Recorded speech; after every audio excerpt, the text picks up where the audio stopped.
week in Metro Detroit. They're both gone. Both families are hurting. Family members are shaken after a 43-year-old mother is dead and her husband is arrested in connection. What relatives did to warn police of this preventable situation before it happened.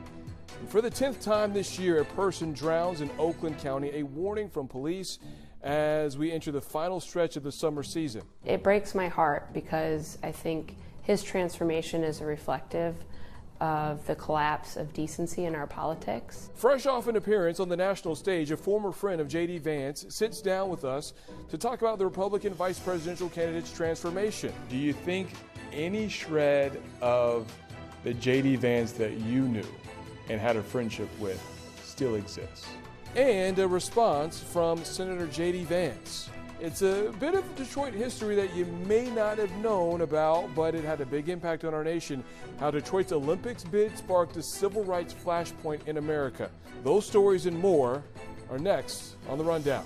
Welcome. I am Brandon Hudson, and this is The Rundown. We run down the biggest local stories of the week. It is the first weekend of August, and let's get to our must-see videos. This drone shot shows the pathway a driver took before crashing into someone's garage, and this is one reason why people are cautious in that neighborhood just going to get their mail. The problem is that crashes are common at the intersection of Silver Hill Drive and Walton Boulevard in Waterford Township. Now, no one was hurt here, but neighbors want guardrails to prevent this from happening again. Fox 2 reached out to the Oakland County Road Commission about prevention efforts.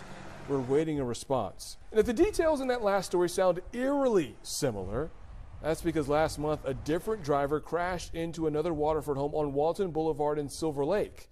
That impact killed a family's pet fish. Now, for some perspective, it's just a quarter mile down the road from that recent crash into a home that we just mentioned. The family, which owns this home, says that they have seen 30 crashes in the past 20 years. Our second must-see video may restore hope for any family who has a loved one locked away, especially in a foreign country. Novi native Paul Whelan is free from Russian custody and has returned home. The Russians agreed to swap Whelan and Wall Street Journal reporter Evan Gerskovich, along with several others, with America. Charlie Langton has the details. 4 Americans, including 54-year-old Paul Whelan from Novi, free Thursday after being wrongfully detained in a Russian prison. All 4 have been imprisoned unjustly in Russia. Paul for nearly 6 years. President Biden set to meet with the released American prisoners later Thursday night after they arrive at Andrews Air Force Base from Turkey. Our alliances make our people safer, and we began to see that again today. Congresswoman Debbie Dingell has been speaking with the family for years and says they're overjoyed, as are the politicians that worked so hard on the deal. But no one's ready to take a political victory lap. And I'm just not going to politicize it right now. I'm going to thank Joe Biden, who never gave up. I'm telling you, Charlie, he never gave up. However, Oakland University political science professor Peter Trumbore wonders why Whelan had 4 passports, why he ended up in the possession of a flash drive that he said had pictures from the wedding, but the Russians say had state secrets, and why he didn't tell anybody in the wedding party that he was leaving his hotel the night he was arrested. I have no reason to doubt his word and no reason to doubt his family's assertions. But you've got some questions. But I think it's legitimate to wonder more about the circumstances surrounding his arrest and imprisonment. Will we ever find out the truth? I don't know, some days records get declassified. You just saw one of Charlie's stories from Thursday on Paul Whelan being released from Russian custody back to America. Charlie, thank you for joining us on the rundown, man. Look, walk me through your day yesterday, because this has been something that people have been waiting for more than 2,000 days at this point. Well, I'll tell you what, many of us have covered this story since probably 2018 when Paul Whelan went missing in Russia. And then when he was convicted in what many think is a sham court, fake court, the judicial system, which I'm not familiar with, but a lot of people that are say that they don't have the rights that we have. But he was convicted and then convicted of spying, and then sentenced to 16 years in prison. So we've covered this. A lot of people think it's just an outrage. So we were getting tips starting yesterday, early morning, that there was a deal in the works in which Paul Whelan might have been one of the people freed from Russia, where he'd been since roughly 2018. So again, Paul Whelan has been passed over before. There were rumors before, but he never made the cut. But this time it seemed a little more official. So I think the BBC might have been one of the organizations that were following this. And then throughout the day, we started getting pieces of information that maybe it's not just Paul Whelan, maybe it's 2 other Americans, maybe 3 other Americans. And maybe then toward the middle of the day or so, it was 24 people in 6 states, if I remember correctly. It was a massive diplomacy amongst Slovenia and Poland and the US and Russia, etc. So the bottom line is, I think that once we finally got word from the White House that this was a done deal, we were comfortable in reporting that, yes, in fact, Paul Whelan from Novi was on his way home to the United States. This has been called the biggest swap since the Cold War. Would you say that's a fair comparison? I do, because I think the other ones that Brittany Griner, for example, was basically just 2 countries. And so, although it's great, but this one involved 6 countries. And can you imagine the issues, even legalities? You get, let's say you have a trial in the United States, you get convicted and you get sentenced. Theoretically, only a judge can release that person from prison. And the better example probably is in Germany. Germany had a trial of a Russian spy who was accused and convicted and sentenced to life in prison for murder. And it was the German government that did not want to give this person up. But this person was alleged to be a Russian operative, someone high up in the Russian political system. So you can see the reluctance from, let's say, Germany in this one example, that they don't want to give up someone that, could have done a lot of damage to their country. But this person was part of the mix. So a convicted murderer was one of the people that at least Germany had to give up to get 8 people back from Russia. I believe that's or 16 people back from Russia. That's incredible. It really is. And given that you and many of the people here at Fox 2 have dedicated really 6 years to this story, did you ever think it would happen? And if it did happen, Whelan's release would happen in the way it did? Well, it's very interesting. Did I think it would happen? Yes, because I think there's somewhat of a movement now to, on these spy charges. I think there's a lot of organizations around the world that dedicate their life to freeing nationals who are convicted in other countries. Now, that's not going to happen forever and ever. But if it's a crime that involves spying, espionage, hiding state secrets, something along those lines, it's always suspect. And there's always that hint that maybe, one country is going to retaliate for the conviction of someone in this country. Now, I'm not saying if you're a national from a country and you commit a murder that's got a car accident or stealing something here in this country, you're going to stay here. Foreign people get convicted all the time. But on these special charges, these unusual type espionage spy charges, I think there is always some suspicion. And Paul Whelan's case was a very suspicious case for the conviction. And to be honest, if we want to be objective, even the arrest. I mean, Paul Whelan, I can maybe understand why he was passed over. The Russians didn't want to give him up. And why? Paul Whelan has 4 passports. He is a citizen of 4 different countries. A little suspicious. He spent 14 years in the United States Marines. However, he was discharged from the Marines for bad conduct, for being convicted under our system for larceny. Okay, so he was familiar with Russia, went there for a friend's wedding, no problem there. But he left the wedding, he was staying in a hotel in Moscow, left the hotel, and he didn't tell anybody. And then he mysteriously was in possession of a flash drive with, according to the Russians, had state secrets on it. According to Whelan, pictures of a holiday.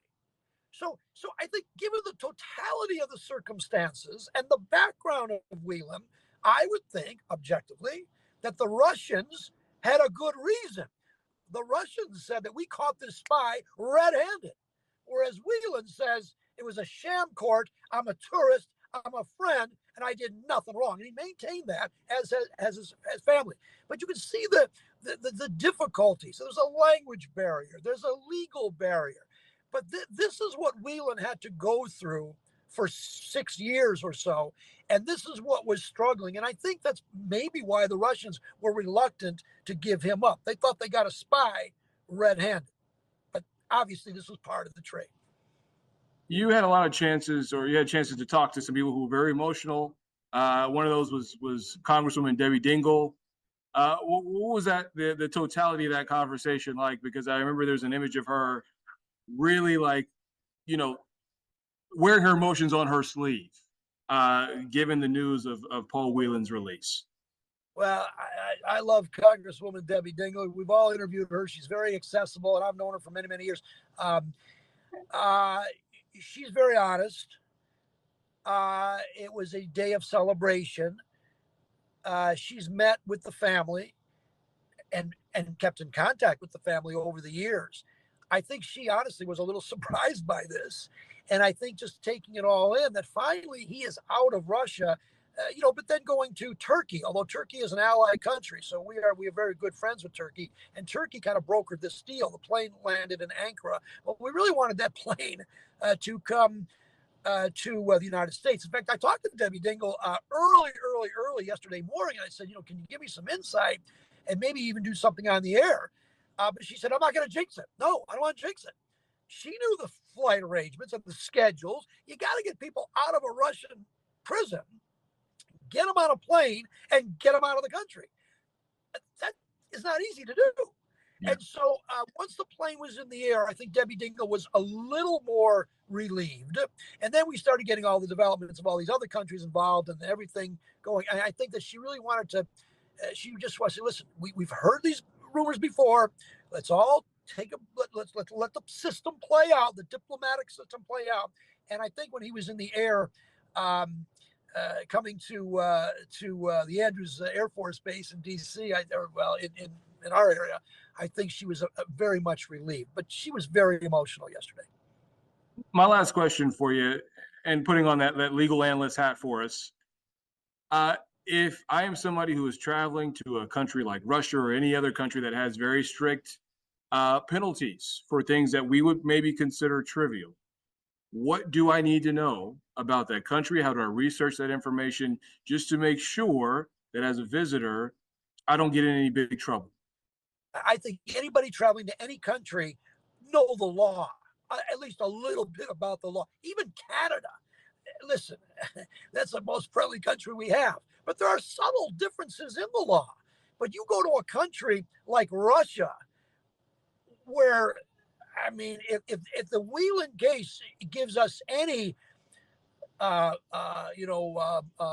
storyline to this, or what can we glean from this situation, is know the law and just don't get yourself into any type of problems. Don't take something that may be suspicious. Make sure you spend your time in the hotel. Document where you're traveling. I mean, do you need 4 passports? I don't know. So these are things that we have to know and respect. It also calls into question the legal systems in other countries. We have, in the United States, we have a really good system where the truth, the goal of any court case, I don't care what it is, even a parking ticket, is getting to the truth. And because of our rules of evidence and our procedure, it's the best way to get to the truth. But I don't know about some of these other countries. And I'm not so sure that Russia, from what I've seen, not an expert in Russian law, but from what I've seen, there's other factors that can creep into this. Bias and political overtones, etc. I'm not saying it doesn't happen in the United States of America, but it's certainly much better here than there. So what I learned from this is, if you're traveling into another country, number one, make sure the government says it's okay. That was Debbie Dingell's message yesterday. The government is saying, be careful if you travel to Russia. It's not a good and safe place to go to. But if you have to go, make sure you know the law and you toe the line, because their system, and maybe worse off, their penalties can be very, very severe, like in Paul Whelan's case. It's just a miracle, actually, that he is out. Yeah, no, and I know a lot of people are thankful for that. Charlie, we appreciate it, man. Thank you so much. You got it. Thank you. Now, before we get into our next story, I do want you to take a look at this. Nationally, 1 million people report violent assault by their partner each year. In at least 85% of domestic violence reports, the victims are women.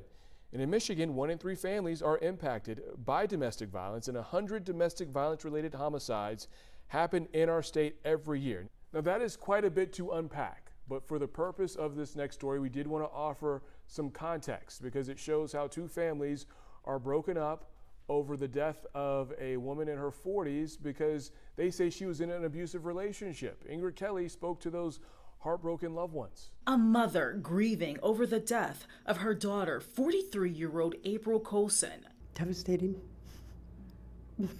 Nothing that any parent wants to hear. The heart-wrenching news delivered after police were contacted by April's husband Saturday afternoon around 2 p.m., telling police his wife was found deceased inside their East Point home. You don't want to outlive your children. April's husband taken into custody on suspicion of foul play.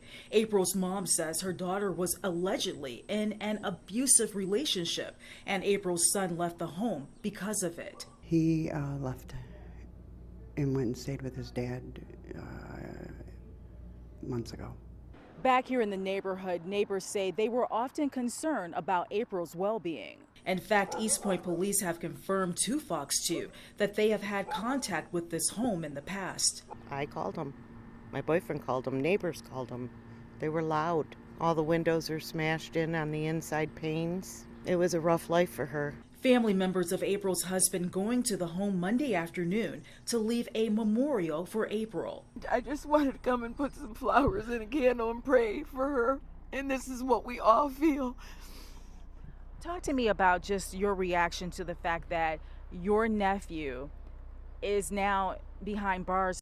He's gone. They're both gone. Both families are hurting. Police are calling the case an open death investigation, and they're waiting on the medical examiner's office to provide the cause and manner of April's death. Investigators also say the Macomb County Prosecutor's Office will determine if there will be any charges. But for now, April's mom says she needs answers. Tell me something. Don't just look at me and say, oh, it's an active investigation. As this mom plans a funeral, she has this advice for anyone who will listen. Keep closer watch on your family. In East Point, Ingrid Kelly, Fox 2 News.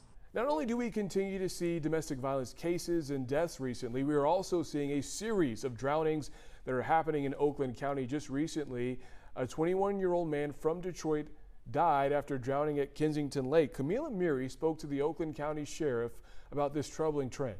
21 years old, in about 6 to 8 feet of water, about 100 feet off of shore. He drowned Saturday while swimming in Kensington Lake in Oakland County. Apparently tried to cling on one of the swimming buoys, but was unable to hang on to that and slipped under the water. And to make matters worse, his friend.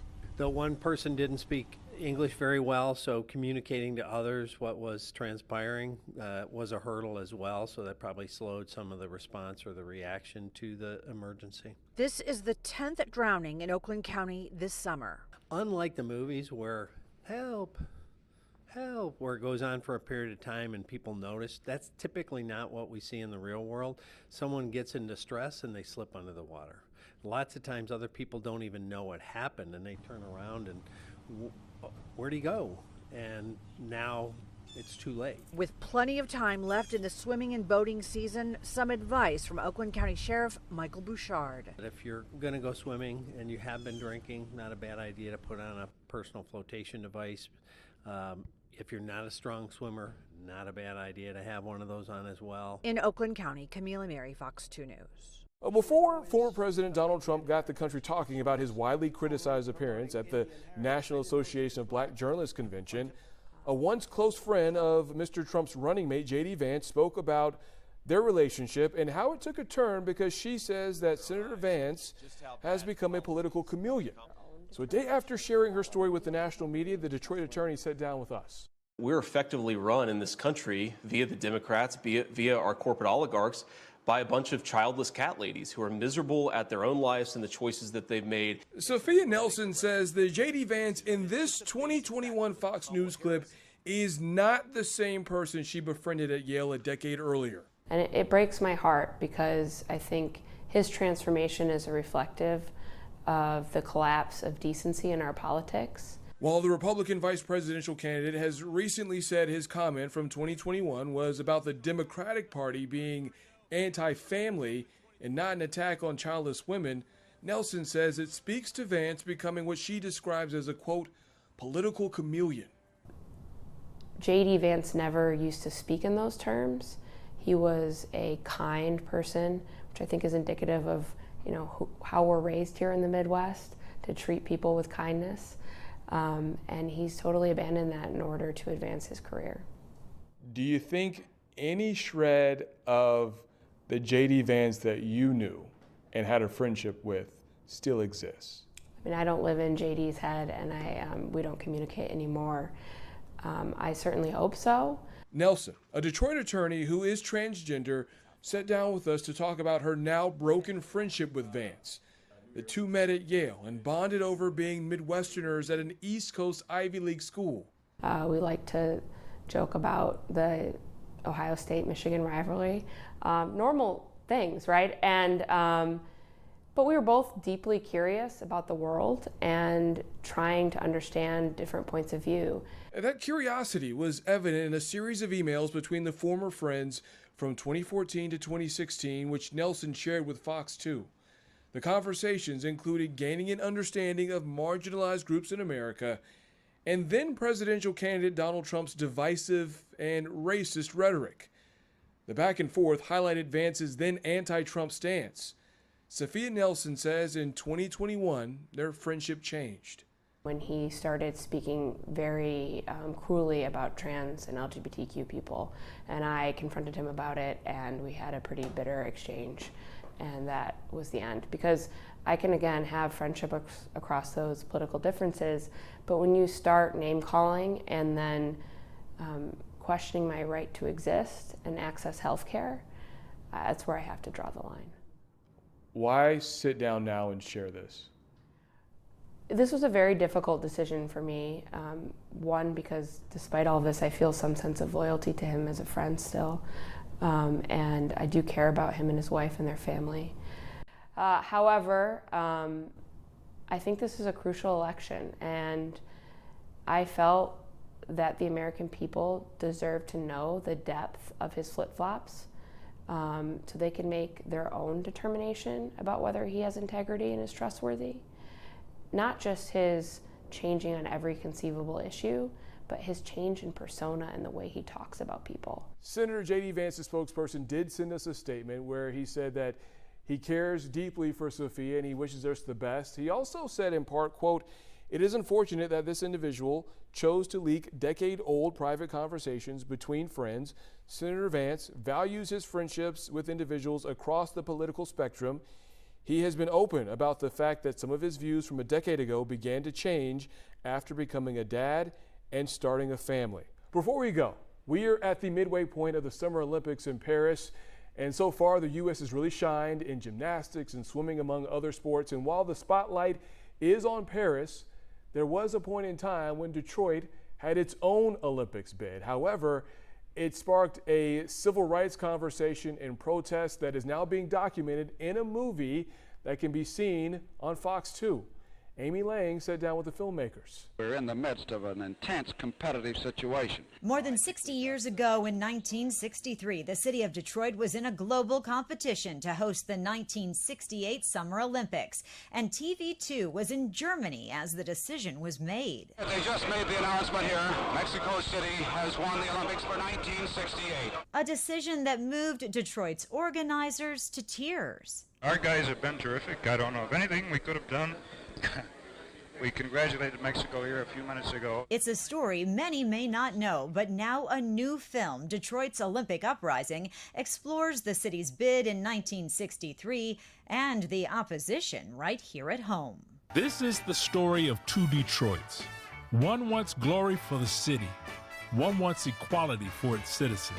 I think most people have no clue about this history. In 1963, Professor Charles Simmons, who was featured in the film, was just 21 years old and part of a civil rights and social justice organization called Uhuru that was fighting back against racist policies, police brutality, and segregation in the city. In '63, the city council had voted to uphold segregated housing in Detroit. And so we were opposed to that. We didn't think that Detroit deserved the Olympics representing brotherhood when they wouldn't have desegregate. The mayor, Jerome Kavanaugh, and the governor, they were trying to bring recognition to Detroit. And on the other hand, you have these young black activists, 19 and 20 years old, thinking, how could Detroit possibly think of hosting an event devoted to universal brotherhood when we have unequal housing, segregated education. Aaron Schillinger is one of the producers of the film. So much happened that summer of '63, and that's really when the film takes place. The bid they submitted in 1963 was the most elaborate, well-conceived, best organized bid. They had the mayor, the governor, they had John F. Kennedy, they had the entire city's industrial elite behind them. They thought, this time, we're gonna get it. Probably the most important thing about the film is the way in which the bid intersected with the emerging civil rights movement in Detroit. It's one Charles Simmons, now 83, remembers well and is eager to tell. Sports and justice have been linked. Historically, youth were fighting to change, and the elders did not pay any attention to us. And of course, the establishment paid no attention to us whatsoever. We had a peaceful demonstration, but it was embarrassing to the authorities because they didn't listen. Detroit's Olympic Uprising is airing right here on Fox 2 on Saturday, August 3rd at 2 p.m. In Southfield, Amy Lang, Fox 2 News. Well, that ends this week's rundown. I am Brandon Hudson. We appreciate you joining us, and we will see you next time.